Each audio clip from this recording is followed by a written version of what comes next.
Oh, let me tell y'all, I could not get into my own Zoom. It had kicked me out, and then I was putting in the password and it told me it was wrong. I was like, I know this is my password. Like, let me into the dang Zoom.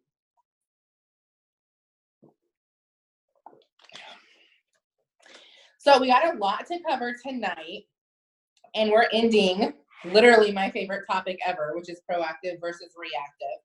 And then we will start on, well, the next chapter is all about vision, and I like that too. I just like the whole book, so never mind. The whole book is like all of my favorite subjects. Having said that, though, last week we ended off with basically like how to tell if you're a proactive or reactive person. And then this week we're going to cover a little bit more in depth, because you may be somebody who you've gotten really good at not using I have to, and gotten really good at using phrases like I choose to, but you're still reactive. And I feel like that's like the hardest one to really know that you're reactive, when you don't have the super easy signs of it. So there's two different types of reactive people. The first type, and if you did not watch last week's, they're posted up on the YouTube channel, so I highly, even if you haven't watched all of them up until then, like this one and last week go hand in hand. So I would go watch that one when you're done with this if you don't understand everything on this one. The two types of reactive people, the first type is super easy to spot. They're the victim. The one that nothing is their fault. They've tried companies and they just didn't work, and they tried 17 different companies and all of them were scams. Like at some point you just realize it wasn't the company's fault, it was the person's. But that person isn't going to admit that, because it's a lot easier to say, oh, well, all those companies just didn't work for me. They're always the ones that are looking for something for free. They're the ones looking for the handouts. You talk about free samples and then tell them they have to pay their own shipping, and they're like, nope. Like, you know, at some point, you've got to be willing to invest a little bit in your health, even if that's $6. Like, I talked to someone today and she was so interested in the coffee. She's so ready to change her life. And I said it was $6 for the sample. She's like, oh no, I don't want.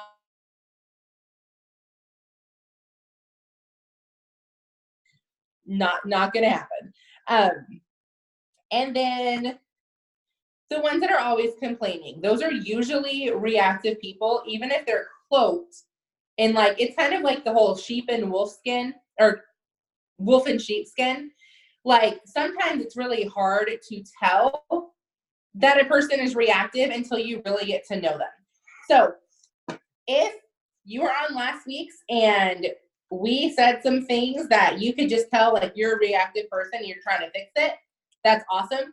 If you're right now at that victim mentality level where nothing is your fault, the world owes you everything, and it's just, you know, that's okay, because the fact that you're on here tells me that you want to change. Now, the second type of reactive person is the hardest type, because usually they don't identify with being reactive, right? Because they're not victims. They typically take ownership for some of their choices. They usually have money, but there's basically 4 different ways to tell that they're a reactive person. And when you talk to them about it, they're the ones that usually tell you, oh, this is just me. This is just how I am. Like, it's working for me. Okay, it's not working for you. But again, if you don't want to change, no one can make you change. So the first telltale sign is they're easily offended. It does not matter what you say, they're offended by it. It doesn't matter how nice you try to be, how politically correct you try to be. You tell them something that makes them uncomfortable because there's a twinge of truth in it, and they're mad at you. The second one is they're usually a people pleaser. They are more worried about making everybody happy than they are about actually doing what's right, or making the choice that's not necessarily the easiest one to make. It makes you the least amount of friends, put it that way. And then hand in hand, the second part of that is they usually speak before they think, or they don't speak at all, and then they complain later. Because again, they're the ones that you're in a group of people and you guys are deciding on whatever you're deciding on, and they're the ones all smiles, and yeah, that sounds great, you know, this is a good plan, and as soon as those people break up, they're complaining to different people about it. They didn't speak up. They said yes to everything, but now they're wanting to, oh, well, I don't feel like I had a voice. Well, babe, you didn't have a voice because you didn't open your big mouth. Like, at some point, you got to speak up for yourself. And again, that also goes with being a people pleaser. They're so afraid to go against the grain and have people look at them as somebody who's trying to shake the water, that they just keep their mouth shut, and then they turn around and they kind of regret it later. And so they backpedal and try to act like people were running over them, and that's why they made their choices, instead of just saying, hey, like, this is what I feel like we should do. Like, can we explore a different option? And then the fourth way to see a reactive person, or in this case, if you're looking at yourself and you're saying, I'm not reactive, as in I'm not a victim, but I don't feel like I'm necessarily proactive either, like, you're probably in this reactive category. And if you're willing to change, this is an easy reactive category to be in. But if you're kind of in denial about these things, that's when it becomes like a really hard place for you to be in. So the last one is always looking for the easier option. I liken this to a lot of teachers because I have a lot of teacher friends. If the curriculum is something that's always too hard and you can never get through it, it's easier to look for an easier curriculum that just kind of dumbs it down and gives the kids less work than it is to acknowledge the fact that, one, you're probably not very organized. Because trust me, when it comes to someone handing you a curriculum for the year and not really like giving you lesson plans to go with it, it's very easy to get behind on that. And two, you probably don't have very good classroom control, because how easy is it to not get your lesson for the day taught when you can't get kids to shut up and stop talking with each other? Like, I'm just saying, I've been in enough classrooms, and it's not just teachers, it's parents too. I've had parents that they, dumb down any extracurricular activities, or parents that their kids are in every sport, but they can't get their homework done. Because when they're in a sport, guess who's not in control of them? It's not their parents, it's a coach making them listen. When they're at home with you to do their homework and they can't get their homework done, they have so much homework, it's because you can't manage your household. So, and again, all of those things can be changed. I was listening to Pastor Jeremy Foster, and he literally said, if you can't control your household, go read a book. Like, there's a library in every city pretty much. He's like, and it doesn't even cost you any money. And I literally just had to scratch my head of like, how many of us have glaring things that we need to change that we can literally go read a book or listen to a podcast and get so many good ideas and implement them. But we're too freaking stubborn to actually change. And we're too stubborn to even take the first step, which is getting a book and reading it. So those are kind of the telltale signs that you are a reactive person. And listen, like I said, the ones that walk around acting like they're proactive, but when you really get to know them, like the reactiveness is just oozing out of them, those are the most dangerous people to hang around.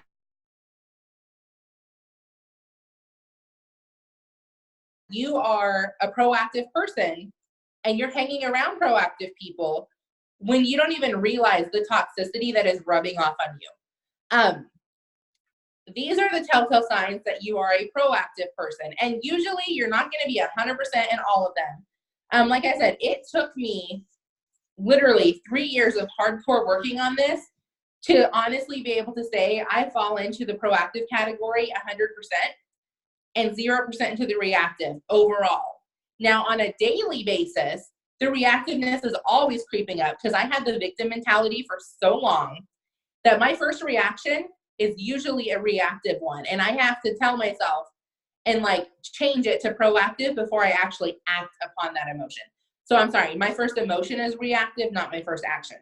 But like I said, it took 3 years and still my first emotion is usually reactive and I have to change it like manually. Now, if you're somebody who you your emotion pops up, and it's usually a proactive one, like count your blessings. That definitely, I have friends like that, so I know it's not abnormal. But if you grew up in my situation, usually your first tendency is reactive.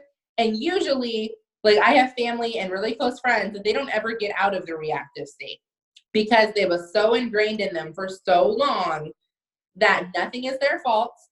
They have to go to work. They have to go to this church. They have to go to this school. They don't ever look at it as like you have a choice.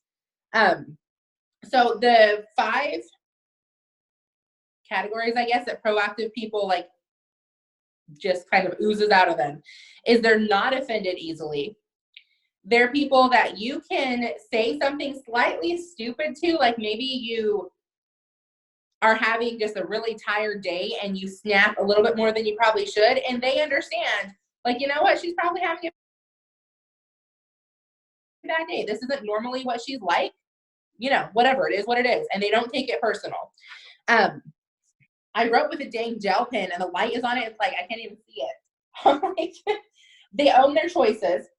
So this is something that the hardest one, especially for Christians, is you own the choices, but you own your bad choices and your good choices. As Christians, it's so easy to get to where you're owning the bad because we're taught that. Like, you make a mistake and you take ownership of it. You know what you're not taught is when you make a good choice that brings good fruit, oh, it was all God. It was all God. You know, you can't take any credit for it because then you're looked at being selfish. And that is not the way that God intended it. Okay, in the Bible, couldn't tell you where because theology was not my main point. But I know several times it talks about the lazy man. And it talks about the hardworking person. And it talks about how you're supposed to be like the ant for the work that they do. Now, for example, I've had people tell me,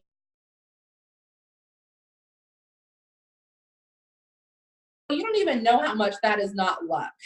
Like, I quit a very good career to be able to take her out of daycare and work online and social media and be able to make money doing what we do.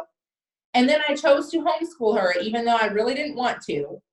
And it turned out to be a really, really good thing for us. Those of you that don't know our story when it comes to homeschooling, we wanted to put her in preschool at the beginning of last year. Her birthday was like 5 days after the cutoff date. So she wasn't quite old enough. Now, it's a private school. I could have fought to get her in because I had a friend that fought to get their kid in. But I didn't really feel like putting up the hassle of like stomping down there and being like, you better take my kid. I also didn't feel like she necessarily was ready to like be thrown into a class, but I felt like she was mature enough to not do nothing for a whole nother year. So I told my husband, I said, I don't really want to do this, but I feel like it's the right thing to do. So I'm either going to choose to let her do nothing for a year or choose to homeschool her. Either way, it's my choice. Or I could have chosen to stomp down there and make the school take her. I chose to homeschool and I told my husband, you know what, if I suck at this, it's preschool. It's like practice. Then I'll just send her to school next year. It's not even a big deal. It's still better than her doing nothing. And she thrived on it. Like, she was learning how to add before she even turned 5. When we started kindergarten, and like I fell in love with it. I just felt like 100% that's what God wanted us to do with our kid after I tried it out. We started kindergarten this past May. My kid was just over 4.5, but she was ready for it. Like, she was doing the phonics and learning addition and that kind of stuff. And it was the best decision we ever could have made. But it was not an easy one, and it definitely wasn't luck. Like, if you want to get me fired up and offends me, even though I just talked about not easily being offended, tell me how lucky I am. And I will look at you and be like, no, I made choices that, like, I made my own luck. There's no luck in this. So, having said all that, owning your good choices and owning your bad choices and your good choices. There is nothing in the Bible that says when somebody tells you, man, your kid behaves so well, you guys have done such a good job with her, that you have to say, oh, it's all God, nothing to do with me. Because when you do that, the parent whose kid is a holy little freaking terror and can't sit still in a restaurant, they can look at you and say, oh, this is just part of God's plan for our life. No, it's not. It's called you don't know how to discipline your dang kids. Okay, do you understand what I'm saying? Like, you giving all of your good over and saying, oh, it's just God, it's all God, it enables people to do the same thing with their bad decisions. So all that to say, I'm off that soapbox now, but own your good choices and your bad choices. That's part of being proactive. Now, absolutely,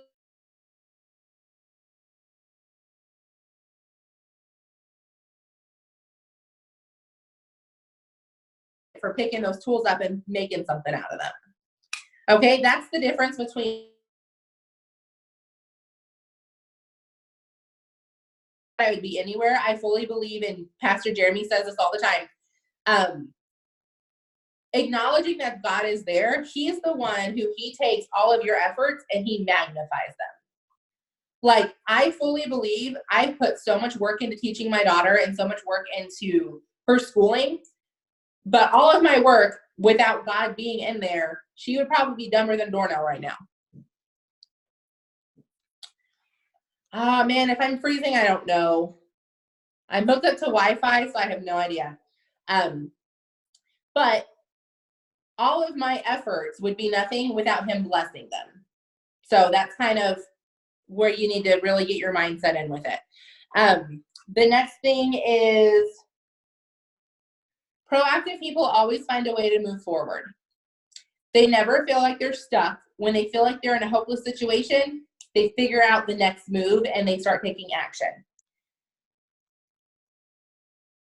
They aren't afraid to pause and remove emotions from it. My husband and I are in a pause right now. I know I told Savannah about this. I won't go into the whole story, but we basically had to step back from our church family, let some emotions dissipate, and then come back in it with clear, logical thinking and make an actual decision.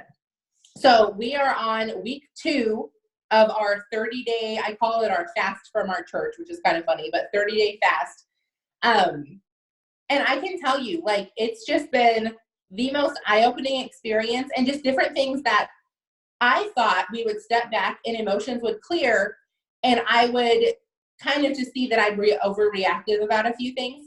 Instead, we stepped back and emotions cleared, and my husband and I had a conversation of like, wow, we have been so blind to so many things that should never have been taking place, that now we're seeing it with a different perspective and different clarity, because we're not in this situation anymore. And anyone that is on here that goes to my church or went to my church, I don't want anyone to think it's like something illegal that's going on. That's not the case at all, because I know that's where people's heads are going to jump. It has a lot to do with reactive people versus proactive, and that literally is it. But we made the decision a long time ago, but we didn't practice it until now. We are not going to put our time, because for my family, time is held way higher than money. Money you can make as much of anytime that you want. You just have to be willing to go out and get it. Time you can never make more than 24 hours. We are not going to give our time to anybody or anything that is not adding value to us, or we are adding value to it. So if we can look at a situation, and I'm just going to use our Wednesday night program that we were going to. If we can look at our Wednesday night program and say, I'm not adding any value in this scenario, I'm also not receiving any value, then we need to find another Wednesday night program. And that's what we had to do. And this was the adult program, not the kids program. And that's not a slight on anybody who's a part of that. It was just, that's the way that we were feeling. And when we stepped back and like took the emotions away and really sat down and assessed, okay, what are we getting out of this? What are we giving to this? Like, if we left this circumstance, would anybody miss the value that we brought to the table? And will we miss any value? The answer was no. It was a clear choice. And that goes with anything. So if I have a friend that I am out with, and we're just kind of like, oh, she makes me feel good because she tells me I'm a good mom all the time, even if I'm having a rough day. And there's to the extreme of that, like, doesn't ever push me to be a better person, doesn't want me pushing her to be a better person. We probably shouldn't be friends. I'm not adding value to her. Not that I can't, but maybe she doesn't want to. want me to, she's not adding value to me because she just tells me I'm a great person all the time, then that's probably not the best kind of friend to have. So again, we had to look at every situation in our life and say, okay, what are we adding value to? What's adding value to us? And if you don't fit in one of these categories, we need to take our time and use it more wisely, because everyone talks about being a good steward for God's money. Not a lot of people talk about being a good steward for God's time. The last thing is proactive people, we focus on what we can control and we let everything else go. That's a very hard one for me. I don't like to step back and say, you know what, I just can't fix this. But again, just recently, I had to step back and say, you know what, I can't fix this. Too many people are involved that don't want the problem to be fixed.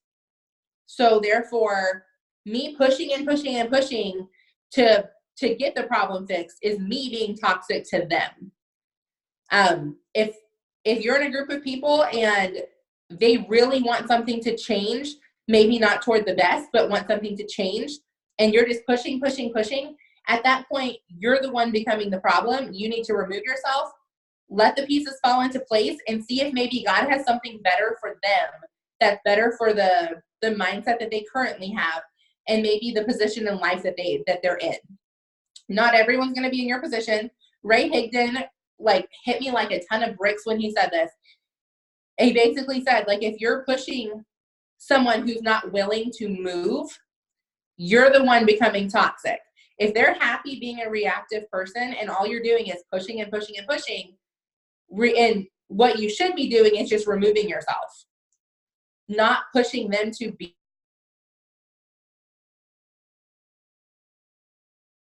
For me, because I am a red, I am a fixer. I can fix any problem that you want me to fix.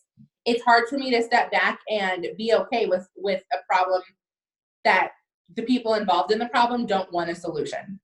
So that's kind of what I had to do. And I told my husband, I was like, this is the hardest. This is probably harder than popping my kid out. This is not easy. I would have a baby again before I would go through that situation again. I don't like being around people that do not want to be the best versions of themselves.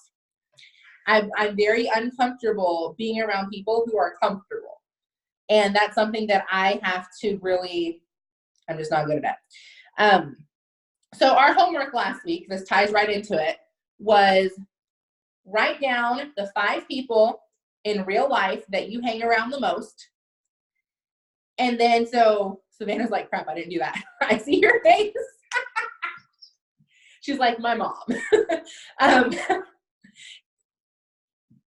Well, and I had to look at that because I was like, so what if I don't have 5 people? And you know what? That means I need to get better at being friendly, because a man that has friends has to show himself friendly. And I'm paraphrasing, probably turn that into NIV or some version that's definitely not KJV. But that's in the Bible. I cannot expect to have friends if I'm not friendly. And I've always said, I have so many friends that just don't live here. But you know what? The area that I live in is big enough meaning over 500 people. I can surely find 5 of those that have a growth mindset. Savannah, I don't either. And you know what I just did? And I know you don't have kids, so this would not apply to you in this exact way. But I just set up a play date with a person I met 2 weeks ago, inviting her into my house. I hope she don't steal from me. I don't think she will, but that's always in the back of my mind if I don't know somebody. But she has she's proactive. She has the growth mindset. Her kids are disciplined. They work really hard in their family. They work really hard in their ministry. And I was like, you know what? If I want to have more friends and friends that are going to cause me to be a better person and I'm going to help them be better people, I have to be friendly. And when I worked full time, I will admit it was easier and harder in some respects. I didn't have a lot of time. But now that I work from home, there's really no excuse. The funny thing is, I started talking to her about the play date. She wanted to know what I did for work, and now she wants to join the team. So we'll see. But it was just really funny how it worked, because I wasn't going in to pitch her. And she was like, I'm a stay-at-home mom. I'm looking for some extra money while my kids are in school. And I was like, really? I think I could help you. So it was just funny. But And then the other part of that was write down the 5 people that you listen to the most. And when I did this, I really had to think, okay, now I got that in the bag because again, I've been working on this for a while. Value to me, and is this like what I want them to add value to? And the answer was yes. So I was excited.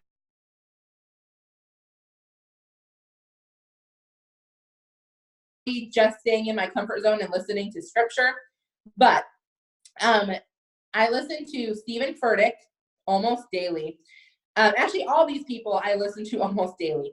So Stephen Furtick from Elevation Church, and he is just all around a really good Christian, and he's very real. He's humble.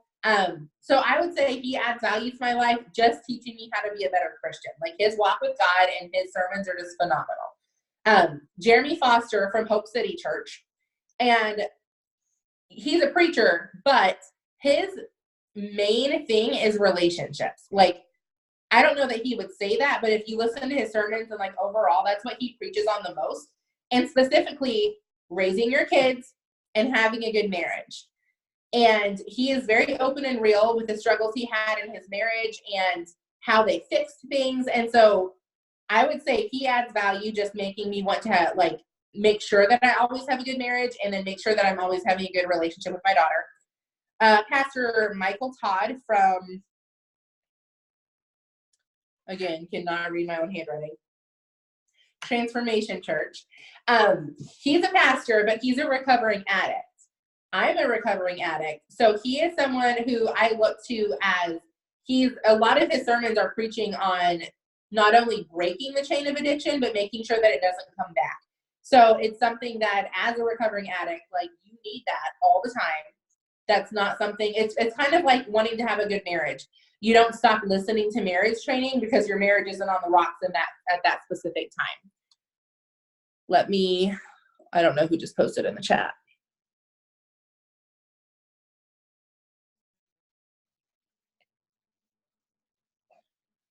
Oh, I'm on your list. Girl, you in sad shape if I'm on your list. I'm just kidding.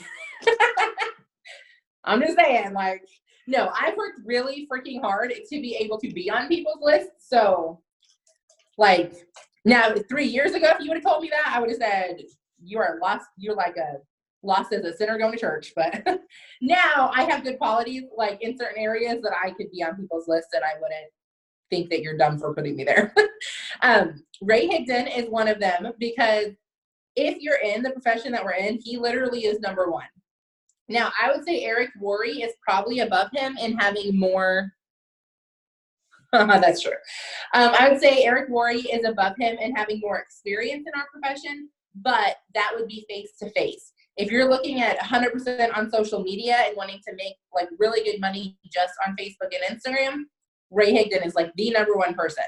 So I listen to him every single day, and he's very real and raw too, which I like. He's not someone who sugarcoats things. He will tell you, get off your fat, lazy butt and figure out what you're doing wrong and go fix it. And then the last one,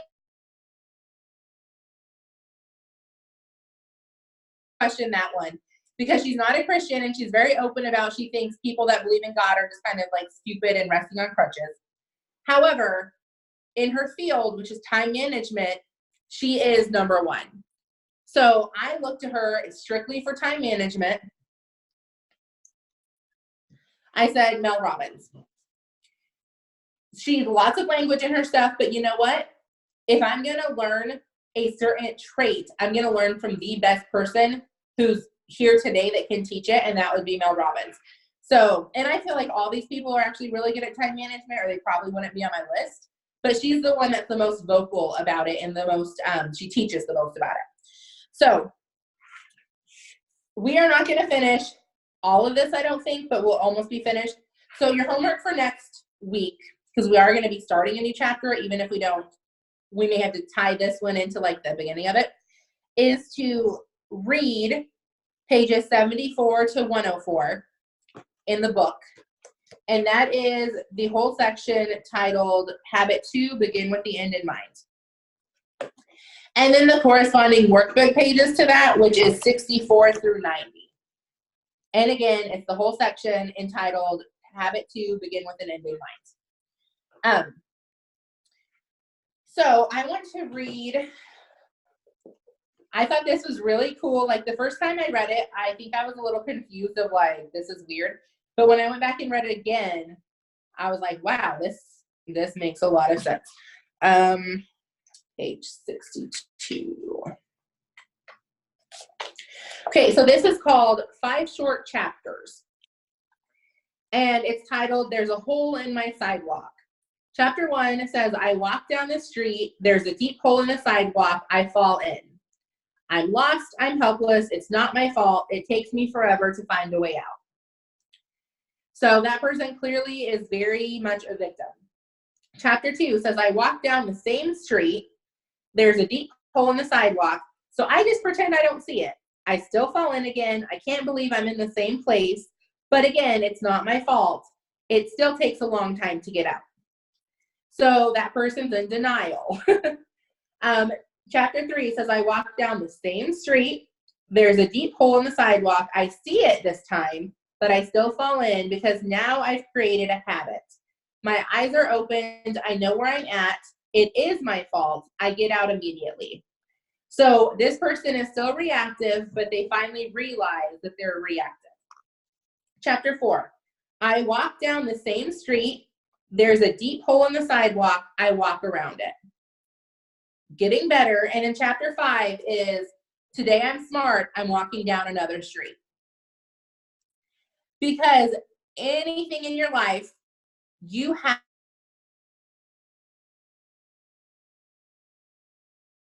to be reactive.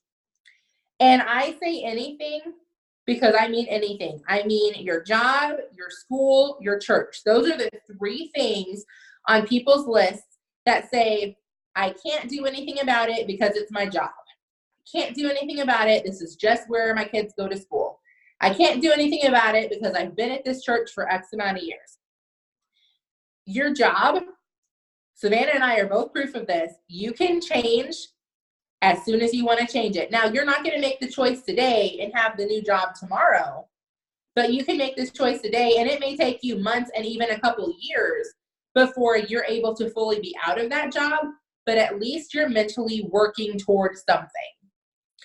Your school, your kids' school, you can move. Now, again, most people say, I don't have the money to move. Get a better job. Let's go back to point number 1, and they domino effect. Your church. My husband and I said this. We cannot go to another church because we'd be leaving our church in a time where they need us to be there. Not because we can't be replaced, but because of the simple fact that there's just a lot going on right now, and it would hurt people if we left. And then we had to look at the reality of it is when we took a break, it was hurting our family to stay there. It was hurting me as a person to stay there. And my husband looked at me and he said, you know what? We've been choosing the welfare of the church for a little over a year now. Now it's time to choose the welfare of our family. Now, and that's not to say that we just up and left and like we're not going back. Again, we took a 30-day break. We're going back on the 22nd of September, and we're going to meet with some of the staff people, and we're going to hash some things out and then make an actual decision. But sometimes that first step is just removing yourself. And I debated even saying that on here because I don't want it to be perceived wrong.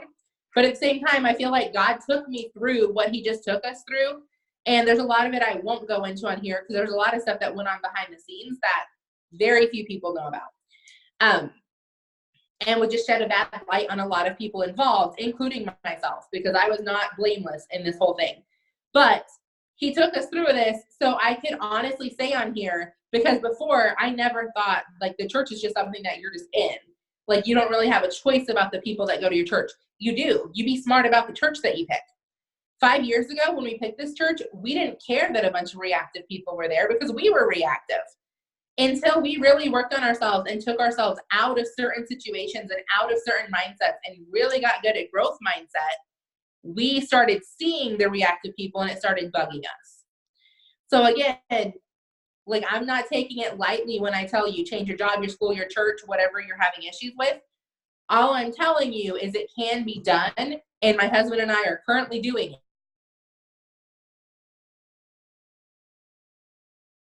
Somewhere that's going to be harmful to you. So Savannah, how many minutes do I have left? Okay, that's perfect. I am going to finish on this. So whatever your area is, again, I'm just going to use our church because that's what we're going through changes. You need to remove yourself from the situation. If it's your job, take that 2-week paid vacation you have. I know it sucks to use it on this, but remove yourself from the situation. If it's your school, your kid's school, wait until Thanksgiving or Christmas break and like clear your mind then. Make a list of what are you looking for in blank. So for us, what are we looking for in a church? What are our non-negotiables? Full-time pastor, full-time youth pastor. At least the leaders need to practice growth mindset principles. I get the whole church is not going to because we reach sinners. That's the whole point. You're going to bring people in that don't think any way you want to think. But the leaders should practice growth mindset. The leaders need to be qualified, meaning if they can't lead their own family, they should not be leading a church. They should have a first-class kids program. Some of y'all that wouldn't even be on your list because you don't have kids. I've got a kindergartner. Like, that is high on my list. And then a first-class teen department, because guess what my kindergartner is going to be? In, 6 years when she goes to 6th grade? She's going to be in the teen department. So there's no point in him-hawing around it. Like, you need a good teen department. They need a good adult program, because guess what my husband and I are? We're adults. We're going to be in church somewhere. They need a good Wednesday night program. And then one of my biggest ones is they need to value your time. Meaning they need to start services on time, and when there's meetings, choir rehearsals, whatever, like at least the leaders need to be there on time and at least act like they value your time. And when you come into a meeting late consistently, or when you start a service late consistently, the message that you're sending is my time is more valuable than yours. And again, time is so high on my list of things that we are like super important to us, that when someone sends that message of my time is more valuable than yours, I say, okay, bye, Felicia. Enjoy your time and the stuff that you don't do with it. Like, I am too busy and have too high of priorities for myself to let you waste my time. So those are, again, just make a list. Like, what are you looking for in a job, a church, or a school? And then find a job, a church, or a school and slowly transition into what you need for your family. Or if you have the power, whatever job, school, church you're at, make it into a place that fits all of those lists for other people to enjoy as well. So again, none of it's easy. I'm just saying it's doable. So that is the end of reactive versus proactive. I just love this topic like so much. Have an awesome Thursday, and I will talk to you guys later. Bye.